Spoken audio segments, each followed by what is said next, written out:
Praise the Lord. Hi friends, எல்லோரும் எப்படி இருக்கீங்க? எல்லோரும் ஏஸ்போர்ட் கிருபைன்னு அனுப்பீங்கன்னு சொல்லி விசுவாசிக்கிறேன். ஃப்ரெண்ட்ஸ், உங்ககிட்ட அன்பு இருக்குதா? அன்புனா என்னங்க? ஃபேமிலி மேலே அன்பாக இருக்கணும், நம்ம சுற்றி இருக்கிறவங்க கிட்ட அன்பை காட்டணும், அன்பாக பேசணும். இது என்னங்க அன்பு அப்படின்னு சொல்கிறீங்களே? இது கரெக்டு தான், நான் அது தப்புன்னு சொல்லலை. ஆனால் பைபிளில் அன்பு குறித்து ஒரு வசனம் சொல்லப்பட்டிருக்கு. 1 கொரிந்தியர் 13வது அதிகாரம் 7வது வசனம்.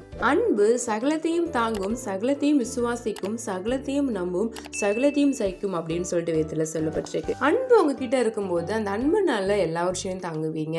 அந்த மாதிரி உங்களை சுற்றி இருக்கிற எல்லாரையும் நம்புவீங்க, யாரையும் ஹர்ட் பண்ணாமல் எல்லா விஷயம் சகிச்சு மூவ் பண்ணுவீங்க. மற்றவங்க கிட்ட அன்பை மட்டுமே காட்டுவீங்க. இந்த அன்பு இன்னைக்கு உங்க கிட்ட இருக்குதா அப்படின்னு சொல்லி யோசிச்சு பாருங்க. எல்லாவற்றிலையும் பெரியது அன்பு தாங்க. ஏசு அந்த உலகத்தில் வாழும் பொழுது அவரை சுற்றி இருந்த எல்லாருக்கிட்டையும் அன்பை மட்டும் தான் காமிச்சாரு. எல்லாவற்றையும் அவருடைய அன்புனால ஜெயித்தாரு.